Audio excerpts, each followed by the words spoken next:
안녕하십니까, 이진경입니다. 지난 시간에 인과에 대해서 강의를 했지요.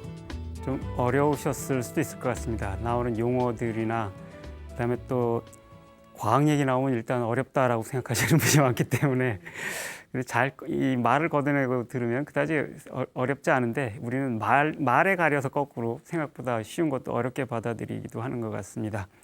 오늘은 그에 이어서 이제 무아에 대해서 얘기를 할까 하는데, 무아는 어쩌면 그와 반대되는 것일 수도 있겠습니다. 사실 무아라는 개념은 불교계에서는 잘 알려진 개념이기도 하고, 무아를 얘기하면서 이렇게 어려운 개념들을 계속 이렇게 나열을 할 가능성은 별로 없습니다만, 사실 가장 이해하기 어렵고 가장 알아도 받아들이기 어려운 게 이 무아라는 개념이 아닌가 싶습니다. 거꾸로 이제 왜 우리가 이렇게 다들 나는 누구다라는 생각을 다 갖고 있음에도 불구하고 왜 무아라는 개념을 받아들여야 되는지, 그게 왜 중요한지, 받아들인다는 게 뭐고 그게 왜 중요한지, 이거에 대해서는 사실 생각보다 이해하기가 어려워서 이제 그 얘기를 여러분한테 좀 이렇게 납득시키는 것을 이렇게 주로 이렇게 생각해 볼까 생각합니다. 영화 얘기부터 이렇게 하면은 좀 만만하겠지요? 구로자와 아키라라는 일본 영화 감독이 있는데 혹시 아시나요? 예. 아마 이렇게 50년대 이렇게 칸느 영화제에서 이렇게 동양인으로서는, 비서구인으로서는 아마 처음 대상을 받은 분이지요. 그때 이제 상 받은 영화가 이제 이렇게 라쇼몽이라고 하는 영화였는데, 라쇼몽이라는 영화는 이제 한국말로 하면 나생문쯤 되겠습니다. 그래서 이렇게 아라하니 나는 문이란 뜻이 아닌가 싶습니다. 원래는 이제 아쿠다와 류노스케라는 사람이 있는데, 일본의 이제 신인들에게 주는 문학상에 가장 이렇게 권위 있는 상 중에 하나가 아쿠다카와 문학상인데, 그 아쿠다카와라는 소설가가 쓴 단편 소설입니다. 아주 저는 개인적으로 탁월한 영화라고 이렇게 생각을 합니다. 어떤 하나의 사실, 어떤 죽은 한 사람의 시체가 얼마나 다른 사건으로 이렇게 발산해 버릴 수 있는지, 이런 걸 보여주는 영화였고, 그래서 이렇게 과거에 우리는 사극하면은 굉장히 이렇게 마마부터 시작하는 이런 것들을 밖에는 잘 안 떠오르는데, 아니면 사랑 얘기 말고는 잘 안 떠오르는데, 그걸 굉장히 이렇게 이 현대적인 감각의 철학적인 주제로 다룰 수 있는 방식으로 만든 영화였습니다. 이 구로자와 아키라라는 감독은 이렇게 이 칸느 연정에서 한 번 더 대상을 받는데 70년대에 받습니다. 그거는 이제 카게무샤라고 하는 그 영화 때문에 받는데요. 카게는 일본어로 이렇게 그림자 영자를 카게라고 읽습니다. 카게무샤, 그림자 무사라는 뜻입니다. 그림자 무사, 가짜 무사에 관한 얘기인데, 가짜 무사가 어떤 거냐 그러면은, 이 일본에서는 저 카게라고 하는 걸 자주 사용을 하는데, 예를 들면 다케다 신켄이라든지 오다 노부나가라든지 이런 무장들이 있는데, 이 사람들이 병이 나거나 아니면은 지금은 없는데 있어 보여야 할 때가 있지 않습니까? 이럴 때 비슷하게 생긴 사람을 그렇게 분장을 시키고 옷을 입혀가지고서 그 사람인 것처럼 하게 하는 겁니다. 그래서 그림자죠.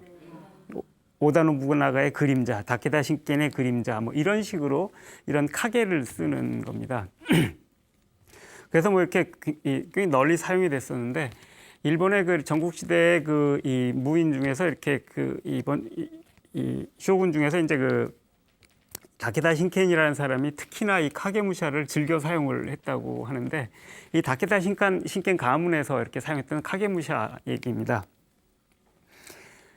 이 다케다 신켄 가문하고 오다 노부나가, 그다음에 도요토미 히데요시 이런 사람들이 계속 대립하고 있었지 않습니까? 잘 아시겠지만, 거기서 이제 다케다 신켄이 이제 병이 들게 됩니다. 그래가지고 이 사람이 이제 머지않아 죽게 될 거라는 걸 이제 알게 되는데, 이제 이 다케다 신켄이 죽으면 그 다음에는 이제 이렇게 이 세력들이 와가지고서 이제 이 집안을 함락시키고 이 땅을 이제 이렇게 정복할 게 뻔하니까.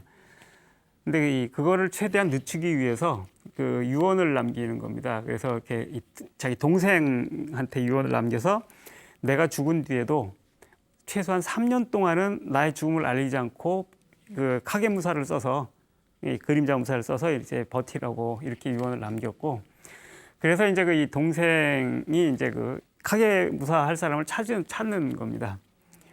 근데 이 어디 이제 근데 어떤 그 이 도둑질을 해갖고 잡힌 그래서 이제 죽게 생긴 이 도둑놈을 하나 데려다가 이 다케다 신겐하고 이제 체구나 모양이 비슷했던 모양입니다. 생긴 게.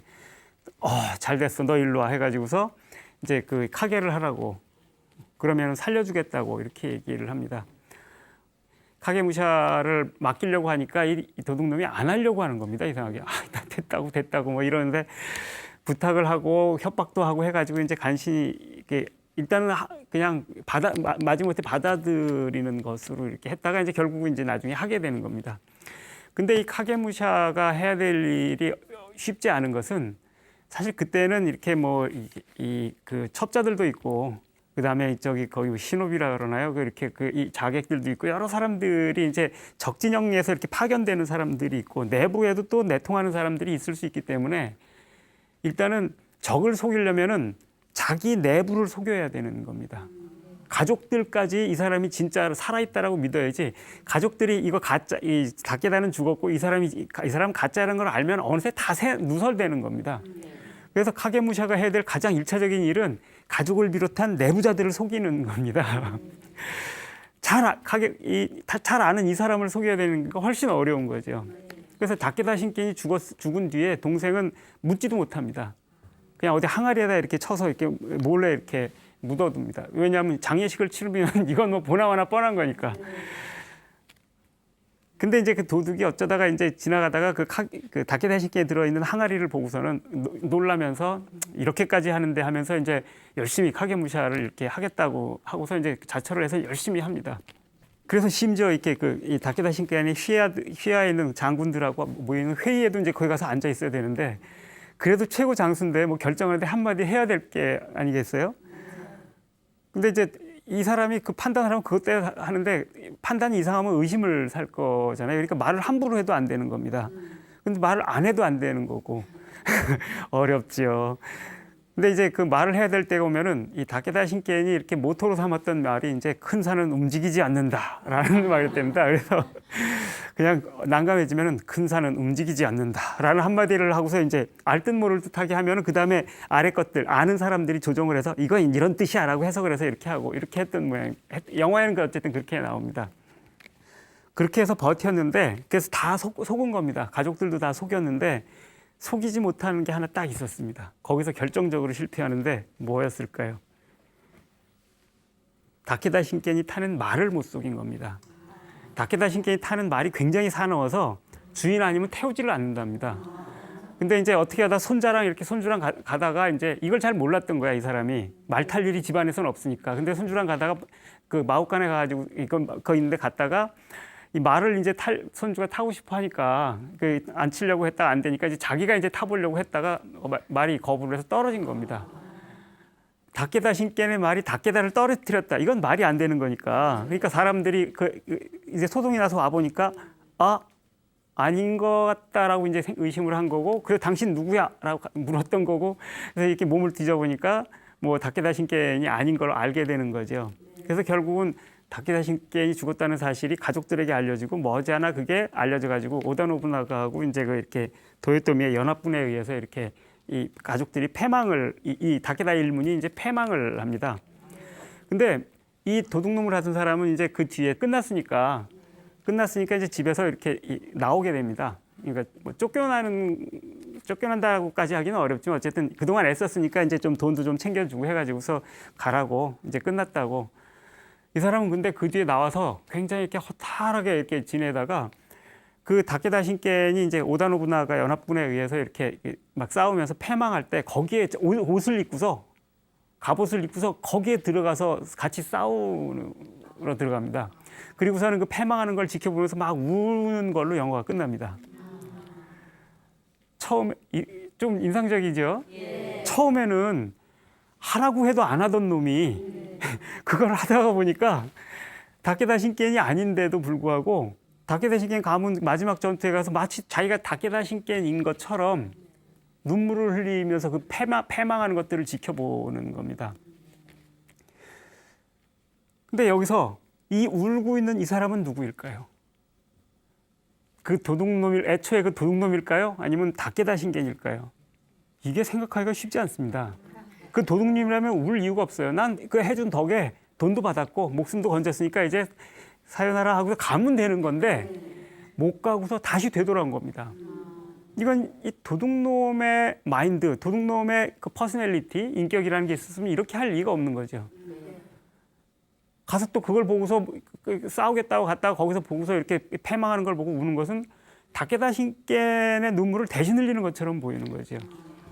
다깨다신겐이었으면 그랬을 것 같은 거니까. 그랬을 때 우는 이 사람은 다깨다신겐인가 도둑놈인가? 근데 물리적 신체는 도둑놈이잖아. 근데 이 눈물은 그 도둑놈과 상관없는 눈물을 흘리는 거지요. 이제 이런 질문, 이 사람은 누구인가? 우리가 다깨다라고 믿거나 어떤 도둑놈이라고 믿는 거 혹은 나라고 믿는 것은 도대체 누구일까? 사실 이제 약간 데카르트 했던 유명한 얘기를 약간 패러디하면은 이 사람이 여기서 지금 울고 있을 때 나는 운다, 고로 존재한다 이렇게 말을 바꿔봅시다. 그랬을 때 이 울고 있는 나는 누구인가? 라는 질문이 딱 던져지게 되면은 이 사람의 울음을 울게 만드는 것은 무엇이고 이 우는 나는 누구인가라고 하는 건 굉장히 이렇게 중요한 철학적 질문이 된다는 걸 알 수 있습니다. 그런 점에서 보면 이 영화에서도 이제 구로자와키라는 굉장히 철학적인 중요한 철학적 질문을 던지고 있는 거죠. 나라는 건 도대체 무엇일까? 자아라는 건 도대체 무엇일까? 뭐 이런 질문을 이제 던지고 있는 셈인 거죠. 사실 생각을 해보면은 이 울고 있는 이 사람의 그 퍼스널리티, 인격이라고 하는 것은 분열되어 있는 것이기도 하고 반대로 말하면은 상이한 인격이 통합되어 있는 것이기도 하죠. 다깨다와 도둑놈이라는 두 인격이 섞여 있는 걸 겁니다. 혹은 한 사람의 신체가 두 개의 인격으로 분열되어 있다라고 얘기를 할 수도 있겠죠.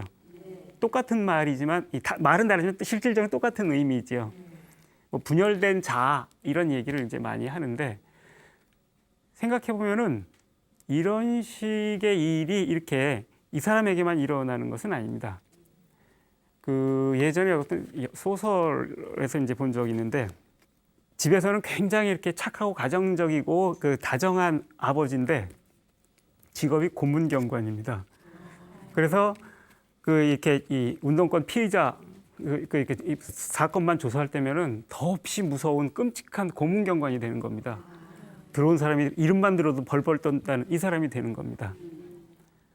그랬을 때 하나의 신체, 하나의 생물학적 신체에 존재하는 이 다정한 인물하고 끔찍한 고문하는 인물, 이 두 사람이 공존하는 거지요.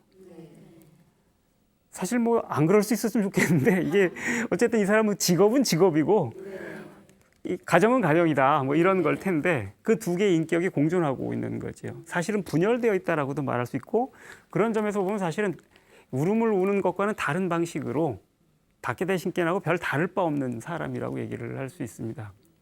근데 조금 더 생각을 해보면은 직업을 가진 사람들이나 아니면 내가 만나서 행동해야 될 장들이 다른 것을 사는 사람들은 대부분 다 이렇지 않은가?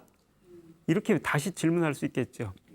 예를 들면 저는 이제 학교에서 이렇게 강의를 할 때는 학생들하고 이렇게 강의를 할 때는 선생, 교수 뭐 이런 포지션을 가지고 그에 맞는 말을 하고 그에 맞는 행동을 합니다. 근데 제가 우리 어머니 만나러 이렇게 갔을 때는 내가 무슨 얘기를 해도 안 먹어줍니다. 그냥 아들내미일 뿐인 겁니다. 그렇게 다 그렇잖아요, 그죠? 엄마 앞에서는 자식일 뿐인 거예요. 어머니 앞에서 제가 학생들 앞에 하듯이 막 어머니한테 막 이렇게 이게 사실은 이게 맞고요 이런 얘기를 해보십시오. 얘가 왜 이러나 이러지 않겠습니까? 또 친구들하고 만나가지고 술 먹으면서 계속 학교에서 하듯이 이렇게 해보십시오. 얘가 지금 제정신이 아닌 것 같다 이렇게 되지 않겠습니까? 똑같은 한 사람의 저가 어떤 관계 속에 들어가는가에 따라서 다른 인격을 살아야 되는 겁니다. 그런 점에서 저는 사실은 분열된 인격을 살고 있는 겁니다.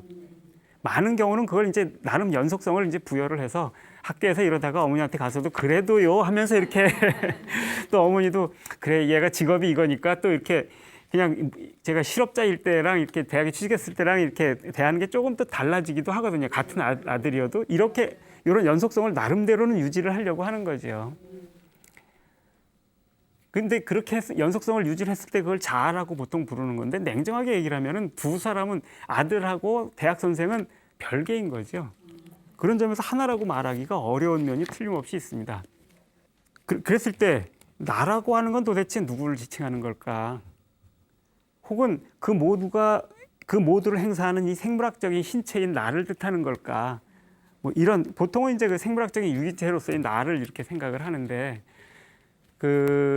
그런 점에서 보면 우리는 나로서 생물학적 신체로서 태어날 때 나라는 실체로 태어나는가, 이런 질문을 하게 되는데, 이 심리학자와 정신분석학자들, 특히 정신분석학 하신 분들 가운데 그런 얘기를 한 경우가 있는데, 어린애들의, 프로이트가 특히 그렇습니다. 프로이트는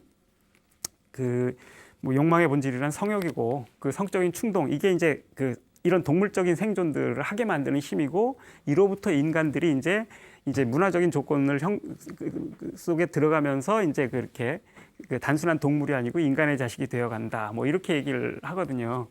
근데 이제 그래서 그랬든지 이제 프로이트는 이렇게 이 유아들 역시도 성적 충동에 따라서 움직인다라고 이렇게 생각을 했고, 그래서 이제 유아들의 성생활이라고 하는 책을 썼다가 욕을 바가지로 먹었죠.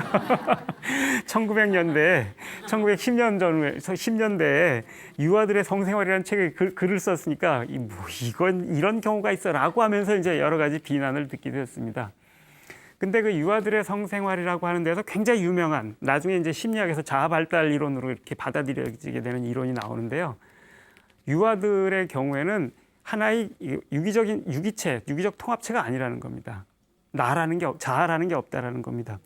최초의 아이는 이렇게 성감대가 입에가 집중이 되어 있는 겁니다. 그래서 이 아이는 입이 가진 쾌감을 위해서, 입이 필요한 쾌감을 찾아서 엄마의 젖가슴을 이제 찾는 거지요. 이때는 아기란 유기체로 존재하는 게 아니고 입으로 존재하는 겁니다. 그리고 엄마의 젖가슴은 엄마의 신체 일부가 아니고 젖가슴으로만 존재하는 겁니다. 그래서 부분 대상이라고 그러고, 젖가슴을, 이걸 부분화된 욕망, 부분적 욕망, 부분 욕망이라고 얘기해요. 아이의 욕망을. 그래서 애기들 보면은 젖꼭지만 물려놔도 그냥 잘 빨고 있잖아요. 그러니까 엄마가 중요한 게 아니고 젖꼭지가 필요한 겁니다. 이게 이제 그 부분 대상임을 보여주는 증거 같은 거예요. 이게 첫 번째, 유아 성생활의 첫 단계가 이게 구순기라고 그럽니다. 입에 성감대가 몰려있는, 구순이 이제 입구자에다가 입술 순자니까요. 그 다음 단계는 이제 먹었으니까 이제 싸는 거랑 결부가 됐을 텐데, 이제 항문 성감대가 이렇게 집중적으로 이렇게 발달하는 시기, 항문기라고 그럽니다. 그 시기에도 아이는 이렇게 아이의 욕망은 유기체가 배설하는 게 아니고, 성감대인 이 항문을 자극하는 배설물의 자극을 즐기는 거, 즐기면서 배설을 배워가는 거, 이렇게 이제 이해를 하는 거죠. 그래서 이때는 이 부분 대상이 이제 이 똥입니다. 똥. 우리는 이제 이렇게 얘기를 하면 똥이 욕망의 대상이라고, 성욕의 대상이라고, 그건 변태들이나 하는 거지, 이런 생각을 하기가 쉬운데, 그건 우리가 똥에 대해서 이건 더러운 것이고 라고 하는 이런 표상을 가지고 있어서 그런 겁니다. 아이들은 정말 똥을 더러운 것이라 생각하는가? 키워보시면 아실 거 아니에요. 애들 지 똥 가지고 막 이렇게 놀 때 얘들이 이거 지저분하다고 생각하면 저는 지저분해서 안 그러거든요. 더러운 거 손도 안 대는데 얘들은 그거 가지고 장난을 친다고요. 이거는 더럽다는 생각이 있으면 못하는 거예요. 엄마의 가슴이, 젖꼭지가 중요하고 젖가슴이 중요한 것처럼 똥도 소중한 대상인 겁니다. 내 신체의 일부였던 거가 밖으로 나가는 거라서, 아이들이 이제 똥을 싼다는 것은 이제 똥이라고 하는 누군가에 줄 수 있는 선물이 될 수 있다는 겁니다. 그래서 애들은 함부로 아무하거나 있을 때 똥을 싸는 게 아니고, 선물할 만한 사람이 있을 때 싼다는 겁니다. 조금 편하게 얘기를 하면은, 완화시켜 얘기하면은 이제 그렇게 편한 사람, 여러분도 안 그렇습니까? 긴장된 상태나 이 어려운 사람 있는 데서는 아프던 배도 조용해지고 똥 마렵던 느낌이 사라져 버려요. 그리고 밖에 나가면 배변 못 하시는 분 많잖아요. 집에서는 잘 되는데, 그렇게 내가 릴렉스하고 내가 맡길 수 있는 데가 아니면 어른이 돼서 똥이 잘 안 나와요. 이게 이제 그거랑 결부되어 있다라고 이렇게 얘기를 할 수 있는데, 애들이 똥을 싼다는 건 우리가 생각하는 거랑 아주 다른 거라는 겁니다. 그리고 그게 이제 이 욕망의 두 번째 단계, 아이 성욕의 발전 두 번째 단계인 겁니다. 이때도 아이는 여전히 이렇게 하나의 유기적 신체가 아니고 부분 욕망과 부분 대상들과의 관계 속에서만 존재하는 겁니다. 그다음 세 번째는 이제 그 성기기. 그다음에 성기로 이 리비도가 이제 이 성감대가 이제 집중이 돼서 아이가 이제 꼬추를 만지면서 노는 시기. 요 시기를 거쳐서 그 다음에야 이제 그렇게 프로이트는 이제 그 유기체가 된다라 그랬는데 사실 어떻게 해서 이게 유기체가 되는지는 사실은 설명을 하지를 못했었습니다. 그다음에 이제 오이디푸스기로 넘어가고 뭐 등등 했는데 1920년대쯤에 어떤 심리학자가 이제 애가 이렇게 애를 유심히 관찰하다 보니까 애가 18개월에서 18개월에서 24개월, 그러니까 1년 반에서 2년 된 그 시기에 보면은 거울을 보면서 너무나 애가 좋아하고 놀더라는 겁니다. 혹시 그런 거 보신 적 있으신가요? 네. 애기들이 다 거울 보면서 한때 착 즐기는 그런 때가 다 있죠. 네. 이거 거울 단계라고 나중에 부르는데 애는 도대체 거울을 보고 뭐가 기뻐서 저러는 걸까? 이걸 이제 그 락강이라는 그 프랑스의 유명한 정신분석학자가 애는 그 이전에는 자기의 신체라고 하는 게 입, 항문, 성기 이런 식으로 이렇게 찢겨져 있는 분열된 신체로 이렇게 경험을 하고 있었다가 거울을 보니까 그게 하나로 연결된 유기체라는 걸 발견하고 기뻐하는 거라는 겁니다. 그래서 그 거울에 비친 상을 통해서 자아라는 게 형성된다고. 그러니까 거울 단계 이전에는 자아가 없다는 겁니다. 애들한테는 나라고 부를 수 있는 거, 불어로 무아, 영어로 미라고 부를 수 있는 거 이게 없고 이게 거울 단계라고 부르는 그 시기에 이제 보면서 거기에 비친 상을 보고서 애들이 그렇게 좋아하면서 이게 나구나라고 하는 생각이 그때 생긴다는 겁니다.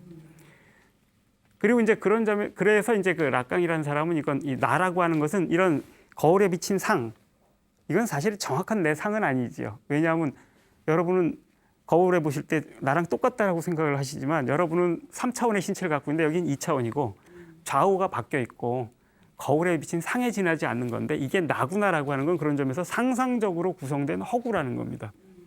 그런데 나라고 하는 게 거울이 있고 이렇게 있을 때 이 거울에 비친 이 상을 통해서 자기를 구성하는 거, 그 자아라고 하는 것은 이런 점에서 이런 그 거울을 통해서 형성된 심리적 프로세스에 의해서 구성된 것이지 타고나는 게 아니라는 겁니다. 이 거울 단계 이전에 자아는 없다는 거니까요. 그리고 이런 점에서 사실은 이 나라고 하는 것에 대한 이게 나야라고 하는 상은 나라는 그 인식이면서 동시에 이것은 오인이라는 겁니다. 이 불어로는 이제 메꼬네상스라고 그러는데 꼬네상스이면서 메꼬네상스 인식이면서 오인이다 이렇게 얘기를 하는데 아닌 걸 기라고 믿는 거니까. 그리고 이렇게 형성된 것을 통해서 사실 이게 이제 이 자아라는 것들이 하나의 당연한 실체처럼 이렇게 만들어진다는 겁니다. 물론 이제 이 정신분석에서 이제 그런 걸 이제 상상계라고 부릅니다. 이 상상계 속에 우리는 살고 있는 건데 물론 이제 상상계만이 아니고 거기에 이제 언어가 더해지면서 상징계, 그 다음에 이제 뭐 다른 실제계라고 부르는 이런 이 세 개의 계가 우리의 이 정신이라는 걸 구성하는 세 개의 고리를 이루고 있다. 뭐 이런 식으로 이제 락강은 설명을 하는데 어쨌든 간에 이 자아라고 하는 것은 그런 점에서 보면은 사실 원래 있는 게 아니라는 겁니다. 시기도 그렇고 없는 시기도 심지어 있는 거니까. 그리고 이제 그런데 이 자아가 생긴다는 건 도대체 그렇다면 무엇일까? 사실 이 자아가 없으면 이제 뭐 이 행동하기가 쉽지 않고 일관성을 부여하기가 어렵습니다. 근데 이제 뇌과학자들이 이렇게 쭉 이렇게 분석한 것들을 이렇게 보면은 아이의 그 뇌세포 그 시냅스라 그러죠. 이렇게 뉴런들이 연결되는 시냅스 수가 태어난 1년 정도 됐을 때는 1000조 개쯤 된다고 해요. 우주에 별만큼 많은 1000조 개가 있는데 이 18개월쯤 됐을 때, 즉 18개월쯤 되면 이게 3분의 1로 줄어든답니다. 시냅스 수가. 근데 이 18개월이 묘하게 이 거울 단계라고 락강이 불렀던 자아가 형성되는 단계예요. 그리고 이게 조금 더 지나서 6개월에서 1년 지나면은 다시 또 그 3분의 1만큼 줄어든대요. 점점 이때부터는 줄어드는 거예요. 그래서 1년쯤 됐다가 이렇게 줄어드는 거예요. 시냅스 수가. 근데 이 시냅스 수가 줄어든다는 건 무엇을 뜻하는가? 내가 생각할 수 있고 처리할 수 있는 거, 입력된 정보들을 처리할 수 있는 회로들이 끊어진다는 걸 뜻하는 거예요. 근데 왜 이렇게 끊어지는가? 그 에너지가 많이 들어서 그래요. 다 유지하려고 그러면은. 그래서 에너지 줄이기 위해서 회선들을 쭉 정리를 하는 거예요. 안 쓰는 것들은 정리하는 거지. 이렇게 된다는 것은 이렇게 하기 위해서 사실 자주 쓰는 것만을 가지고 이제 어떤 패턴화된 것들이 뇌 속에는 형성이 돼요. 이렇게 되면서 이제 행동도식이라고 하는 게 심리학자들이 부르는 행동도식이라는 것이 이 패턴 형성하고 결부가 돼 있는데요.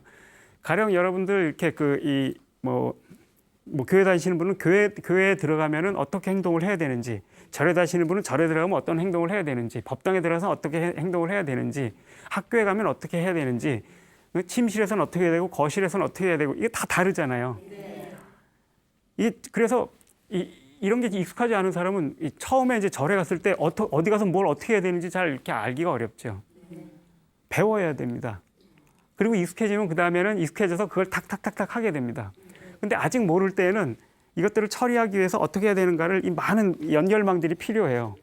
그런데 이제 어떻게 하는지 알게 되면 그 필요한 것, 그거 처리하는데 필요한 것만 남고 나머지 지워도 되잖아요.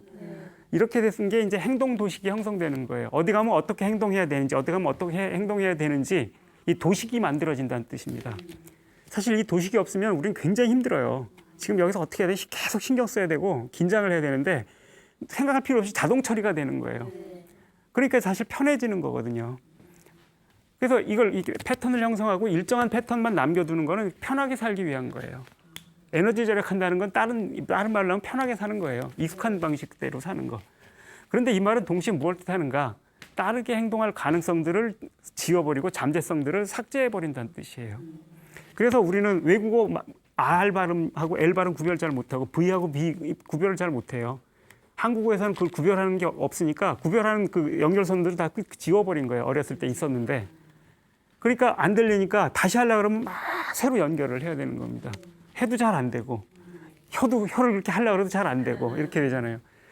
이렇게 할 수 있는 얘기에 줄어들어 버리는 겁니다. 사실은 그래서 공짜가 없는 겁니다. 편함 대신에 편함은 내가 할 수 있는 많은 것들을 포기한다는 걸 뜻하는 거예요. 자아가 형성된다는 건 무언가 이런 식으로 내가 일상적으로 많이 쓰는 것들의 패턴 집합들을 형성을 하면서 그렇지 않은 것들을 두두두두둑 끊어버려서 지워버리는 거예요. 그래서 자아가 강한 사람은 이것밖에 못해요. 자기가 이미 패턴화된 것밖에.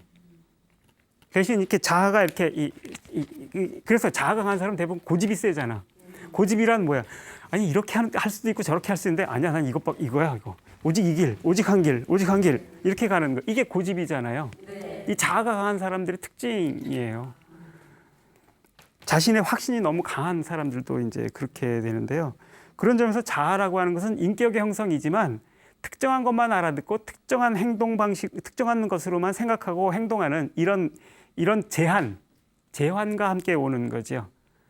사실 그렇기 때문에 심리학자들은 예전에는 3살 정도의 퍼스널리티, 인격이 형성이 된다라고 주장했다는데 요새는 그렇지 않답니다. 50살 정도가 돼야지 인격이 형성된다고 합니다. 50살이랍니다. 사실은 뭐 다행인 겁니다. 요 1년 반, 18개월 때 자아가 퍼스널리티로서 확고하게 형성됐다. 그럼 그 다음에는 1살 반 때의 이 사고방식이나 행동방식으로 평생을 살아야 되는 겁니다. 아, 쉽지 않겠죠. 그죠? 옆에서 같이 살기도 쉽지 않을 겁니다. 근데 예전에 그게 3살 정도라 그랬으니까 이제 자아가 이때까지 형성되는 시기라고 봐서 그랬던 것 같은데 지금은 그렇다고 보지 않습니다. 뇌가 계속, 뇌 시냅스 패턴이 계속 바뀌니까 그래서 이게 바뀌면서 어느 정도 안정성을 갖게 돼서 잘 안 바뀌게 되는 때가 50살 정도라는 겁니다. 그러니까 50살 되기 전까지는 그렇게 강한 의미에서 자아, 강한 의미에서 퍼스널리티 이런 게 형성 안 된다는 건데 이 말은 뭐겠습니까? 그때 되면 안정기엔 접어든다는 뜻이지만 사람에 따라서는 더 지나서 형성되는 사람도 있는 거고 따라서 그 사람에 따라서는 그 앞에 형성되는 사람도 있을 수 있는 겁니다. 근데 어쨌건 이렇게 인격이 형성된다라고 하는 게 좋은 건가 나쁜 건가는 생각을 해봐야 되는 겁니다. 우리는 사람이 인격자야 뭐 이런 얘기도 하기도 하고 자아가 있다라는 것, 쟨 자아가 없어. 많은 경우 욕으로 쓰는데 그것은 나름 일관성이 없다라는 비판이기는 하지만 거꾸로 그걸 칭찬으로만 쓴다, 그러니까 욕으로 쓴다라고 하는 것은 어떤 제한된 상태, 제한된 것만을 살아가는 그런 모습이 좋은 거다라고 오인하는 걸 수도 있는 거지요. 제가 보기엔 오히려 그렇습니다. 사실 자아는 분명히 유용한 겁니다. 그게 없으면은 계속 항상 새로 생각해야 되니까 어떻게 행동해야 될지 모르는 거니까 행동 패턴이 쭉 만들어지고 사고 패턴이 만들어지는 거는 유용한 거야. 그런데 이 유용성을 위해서 우리는 많은 다른 유용한 물건들 살 때도 돈을 내듯이 이 유용성을 형성하기 위해서 많은 대가를 지불하는 겁니다. 다른 삶의 가능성들을 많이 지워버린다는 그런 대가를 지불을 하는 거지요. 그래서 이 자아가 강한 사람은 사실 남 얘기를 잘 듣지 않고 남의 생각이나 이런 것들, 남의 처지나 이런 걸 잘 이해하려고 하지 않습니다. 그리고 그러니까 새로 못 듣던 얘기나 생소한 얘기 이런 것도 듣지 못합니다. 그럼 무슨 소리야? 딱 무슨 소리야? 무슨 소리야?가 아니고 무슨 소리야? 이렇게 바뀌어버리는 거죠. 그리고 이제 자기가 뜻하는 대로 이제 이렇게 살려고 하고 남들도 거기에 맞춰줄 걸 요구하기 때문에 자아가 강한 사람은 많은 경우 보면 권위적으로 됩니다. 나이가 들고 이렇게 50쯤 되면 자아가 인격 형성돼서 강하게 됐을 때는 대부분 이런 분들은 권위적이지요. 그래서 가족들이든 딴 사람들에 대해서 적어도 자기 말빨 먹히는 데에서는 이렇게 좀 해! 이렇게 하기가 쉽지요. 부인들한테도 그러는, 특히 남성들 많이 그렇잖아요. 가부장제 사여가지고서. 그리고 권력의 지위가 높은 사람들일수록 훨씬 더 이러기 쉬워요. 왜냐하면 자기 하라는 대로 사람들이 다 움직이게 돼 있으니까. 그러니까 왜 안 하는 거야? 내가 이렇게 하라는데 왜 안 해? 이게 이제 조금 있으면 이제 그 다음에는 이렇게 가르치면서 꼰대가 되는 거죠. 이게 이제 그 자아가 강한 사람들이 이렇게 되기가 대단히 쉽습니다. 사실 저는 이걸 조금 다르게 표현하면 늙는 거라고 저는 표현을 합니다. 이 방송을 보실 많은 분들이 이제 늙는다라는 얘기를 들으면 서운해하실지 모르는데 전 반대 얘기를 하는 건데 노인 내지는 늙는다라는 것은 생물학적인 차원의 개념이 아닙니다. 늙은 사람의 특징이란 어떤 건가? 입력장치는 고장나고 출력장치만 가동되는 상태. 어떤 것도 입력이 눈으로든 뭐든 입력은 안 되고 다 튕겨나가는 거지. 그리고 여기 있는 걸 가지고 계속 출력만 하는 거야. 그래서 유심히 보시면 그런 분들은 했던 얘기 또 하고 또 하고 내가 왕년에 뭐 이러려니까 아무리 얘기해도 그 다음에 다 어느새 보면 알았어 그랬는데 나중에 보면 하나도 흔적도 없이 사라지고 했던 얘기만 또 합니다. 근데 이거는 나이랑 상관없어요. 나이가 들면 그렇게 되기가 쉬워지지만 이렇게 입력장치가 고장나고 출력장치만 가동되는 상태라고 한다 그러면 나이 30대가 되어도 이 사람은 노인인 겁니다. 반대로 나이 70이 돼도 계속 공부하고 읽고 사람들하고 뭔가 새로운 걸 하려고 하는 사람들 저 본 적이 있는데 이런 분들은 70이 돼도 계속 입력장치가 가동되는 거고 입력장치가 가동되니까 머리가 계속 안 하던 걸 처리를 해야 되니까 뇌도 계속 돌아가요. 그러니까 출력도 계속 다르게 되는 거지. 이런 분은 70이 돼도 노인이 아닌 겁니다. 이 젊었다는 건 이런 겁니다. 출력과 입력이 이렇게 살아있고 그 입력된 것들을 계속 다른 방식으로 프로세싱하는 이런 이 프로세서가 살아있는 거. 이런 겁니다. 이게 노후화되는 거, 입력장치와 프로세서가 노후화되는 거, 이게 늙는 겁니다. 그래서 사실은 우리는 나이가 어리나 많으나 늙지 않도록 조심해야 됩니다. 늙는다는 건 뒤집어 얘기를 하면은 강한 자아 안에 자기가 갇히는 겁니다. 그리고 그런 점에서 보면은 무아라고 하는 것은 무언가, 사실은 무아라고 하는 것은 우리의 그 신체나 우리의 정신이라고 하는 게 이렇게 새로운 것들을 계속 처리할 수 있는 수많은 가능성들을 향해서 계속 열려 있음을 뜻하는 겁니다. 자아라는 것에 갇혀 있지 않다는 걸 뜻하는 것이고, 그리고 이제 그런 점에서 계속 자아라고 부르는 것들을 계속 변형시켜가고 경계를 바꿔가는 능력, 이게 사실은 무아라고 말하는 게 훨씬 더 정확할 겁니다. 그러니까 이제 무아라고 하는 것은 어떤 이렇게 어린아이의 1년 반 이전에 그 자아 없는 상태, 사실 이거는 이제 태생적으로 있는 거지만 바로 이게 보여주는 거는 일이 되돌아간다라는 걸 뜻하는 게 아니고 이런 것들이 계속 자아로 이렇게 고형화되는 것들, 이렇게 됨에도 불구하고 이것들을 계속 넘어갈 수 있는 잠재성이 나 안에 있다는 걸 뜻하는 거죠. 그게 태생적인 거라는 거예요. 우린 태생적으로 무아인 거예요. 자아 안에 갇히지 않을 수 있는 능력이, 잠재력이 태생적으로 있다는 거예요. 그런데 자아라는 건 패턴들은 생기니까 우리가 계속 하나하나 다시 생각할 수는 없기 때문에 고생을 해서 생기지만 이것들을 계속 넘어갈 수 있는 능력이 있음, 이게 바로 무아라는 말로 표시되는 것이고, 그래서 우리가 무아라는 것들을 받아들이고 실천한다는 건 무언가, 나의 자아라는 것을 계속 새로운 입력들, 새로운 사실들을 입력하면서 자아라고 하는 것을 계속 넘어가는 이런 사건들을 계속 만들어내는 거, 그런 것을 향해서 나를 열어가는 거, 이런 게 이제 무아라는 말이 가르치는 바라고 이제 저는 이해를 합니다. 근데 뭐 이 혹자에 따라서는 그렇다고 한다 그러면 그것은 결국 그건 결국 자아를 확장해 가는 거 아닌가, 이렇게 말을 할지도 모르겠습니다. 뭐 그렇게 그런 표현도 쓸 수 있겠죠. 그런데 그게 정말 자아의 확장인가? 자아의 확장이라는 건 무언가, 자아라는 게 이렇게 있던 것들이 여기서 연속성을 갖게 이렇게 뻗어나가는 거죠. 그런데 실제로 이렇게 아까 말씀드렸지만 새로운 게 입력된다는 건 무언가, 여기에 있는 소리가 이렇게 나와서 내 귀로 다시 들어오는 거, 내 목소리가 이렇게 귀로 들어오는 거, 내 생각이 귀로 들어오는 거는 입력이 아니죠. 입력은 본질적으로 밖에서 오는 겁니다. 밖에서 내가 듣지 못했던 것, 알지 못했던 것, 생각지 못했던 것들이 밖에서 오는 것이에요. 그래서 입력 장치가 열려 있다는 건 무언가, 그걸 처리한다는 건 뭔가, 이 밖에서 들어온 것들을 향해서 나를 바꿔가는 겁니다. 그래서 이것은 확장되는 것처럼 보이지만 자아가 확장되는 게 아니라 이런 걸 통해서 다른 자아가 만들어지는 겁니다. 자아가 변형되고 있는 겁니다. 그리고 그 점에서 이렇게 조금 더 이렇게 강하게 얘기를 하면은 이 사건, 이 자아를 고수하는 게 아니고 밖에서 오는 것들을 이렇게 사건으로 긍정하는 거, 이런 거라고 얘기를 할 수 있는데요. 예를 들면 여러분들도 이제 어떤 이 한용운의 시에 나오는 것처럼 님의 침묵에 나오는 문장이죠. 이렇게 내 운명의 지침을 돌려놓고 사라져 갔습니다라고 하는 이런 일들이 있잖아요. 보통은 이제 사랑하는 어떤 분과의 만남, 이런 것들이 인생의 사건이 되는 거죠. 사건이라는 이런 점에서 보면은 이 사건 이전과 이후에 내 삶이 같아질 수 없는 어떤 순간, 이런 것이 사건입니다. 그죠? 그런 사건들을 많이 겪어보셨나요?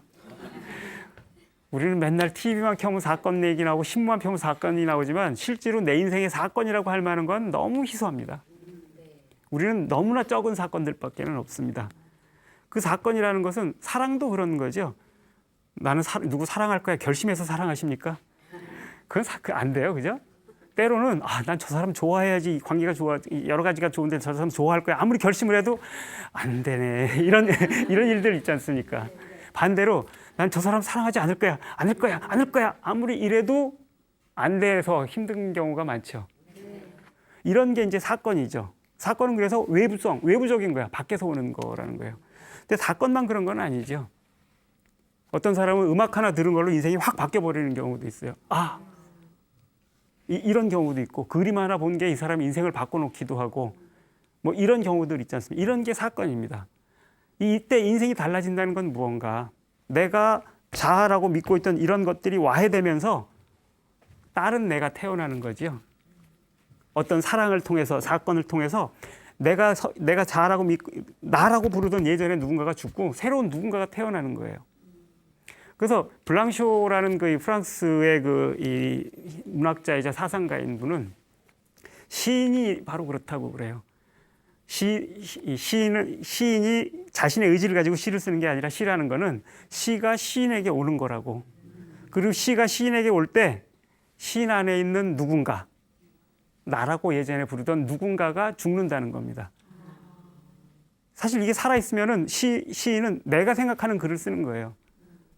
그래서 시인이 자신의 의지로 할 수 있는 것은 온 시를 받아 적는 오른손을 멈추는 왼손을 엎어 씌우는 것밖에 없다. 이렇게 멋지게 표현을 하기도 했었는데요. 그런 게 이제 사건도 그런 겁니다. 그런 점에서 보면은 이 무아라고 하는 것, 이게 바로 무아. 내 안에 있는 누군가가 죽고 그 안에서 그 대신 그 옆에서 다른 내가 태어나는 거죠. 이게 반복되는 거, 이게 계속 무아를 살아내는 것이죠. 이게 사건으로서 내게 왔던 것들을 내가 받아들이고 그걸 통해서 내가 다른 삶을 이렇게 계속 다시 시작할 수 있는 이런 계기가 되는 것이고, 이런 걸 통해서 우리는 사실은 자아를 가지고서도 계속 그 자아를 깨면서 계속 넘어가면서 살 수 있는 그런 삶의 가능성들이 이제 열리는 거 아닌가 싶습니다.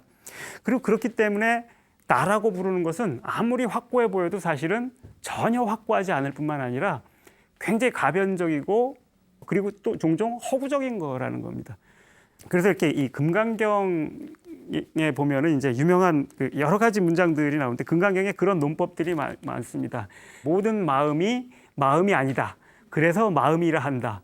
처음에 이 문장을 보고 이게 진짜 모든 마음이 마음이 아니다. 그래서 마음이라 한다. 이게 무슨 말인가 싶었는데 요거를 조금 아까 이렇게 그 나로 바꿔버리면은 모든 내가 아니다. 그래서 나라고 한다. 이렇게 바꿔 쓸 수가 있습니다.